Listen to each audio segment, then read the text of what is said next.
Proverbe 16, verset 7. Quand l'Éternel approuve les voies d'un homme, il dispose favorablement à son égard même ses ennemis.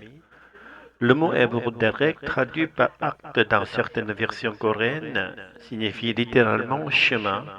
La plupart des traductions occidentales optent pour ce terme. En coréen, une traduction plus appropriée serait peut-être parcours de vie ou encore attitude fondamentale de vie, disposition intérieure. Notre vie étant en constante évolution, ce parcours peut changer à tout moment selon l'orientation de notre cœur. Dans Genèse 3, verset 24, il est question du chemin de l'arbre de vie, derrière Etzraïm, un chemin désormais gardé par les chérubins brandissant une épée flamboyante. Ce n'est pas le chemin de l'arbre de la connaissance du bien et du mal que Dieu voulait pour Adam et Ève, mais bien celui de l'arbre de vie. Cependant, le premier humain, en choisissant d'écouter le serpent ancien, Satan, plutôt que la parole de Dieu, ont vu ce chemin interdit. Les raisons exactes de cette interdiction restent mystérieuses, seul Dieu les connaît pleinement. Et ce qui devrait davantage nous préoccuper, ce n'est pas tant le pourquoi que le comment. Comment pouvons-nous à nouveau entrer sur le chemin de l'arbre de vie? Ce chemin que Dieu voulait nous offrir, mais qu'il a dû temporairement fermer et qui mène à la vie éternelle. Le calvinisme enseigne que l'homme n'a pas de libre arbitraire, que tout relève de la souveraineté de Dieu, mais ce n'est qu'une interprétation théologique parmi d'autres qui n'a rien à voir avec le salut en soi. C'est une tentative humaine d'interprétation des Écritures parmi de nombreuses autres. Malheureusement, ces différences d'interprétation ont souvent conduit à des conflits à la naissance de diverses dénominations.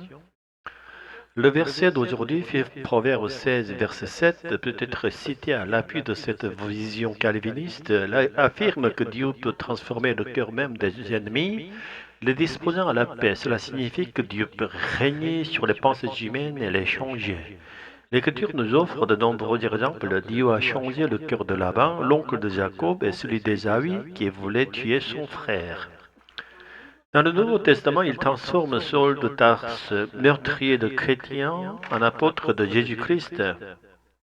Cela suggère que ce n'est pas Saul qui a choisi de se repentir, mais Dieu qui a transformé son cœur et l'a inscrit dans le livre de vie par la grâce souveraine.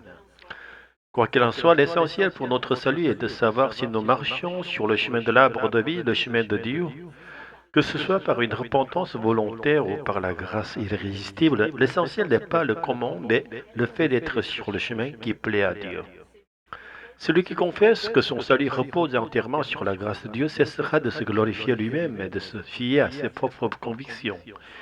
Il s'en remettra uniquement à Dieu et sa foi prendra racine plus profondément, car l'homme change, mais Dieu lui demeure invariable à jamais.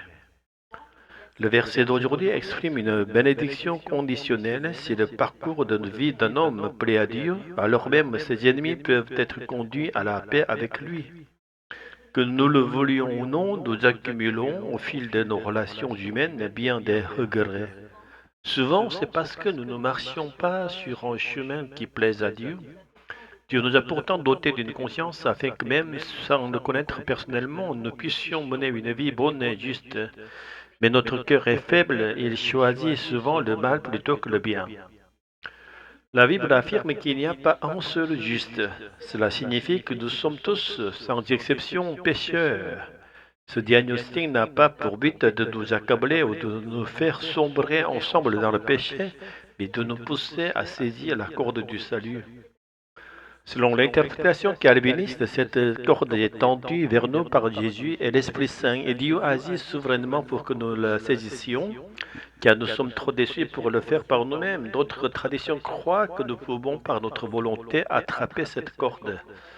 Mais là encore, ce qui compte, ce n'est pas tant l'interprétation que le fait d'être en train de la tenir, et de se tenir sur le chemin de la vie tourné vers Dieu.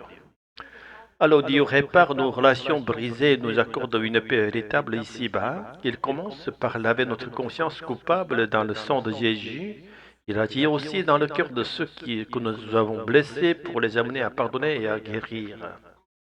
Enfin, selon l'Écriture, le dernier ennemi de l'homme, c'est la mort. Jésus est venu pour réconcilier même cet ennemi avec nous. Et cela ne signifie pas que nous devons célébrer la mort. Nous mourrons tous.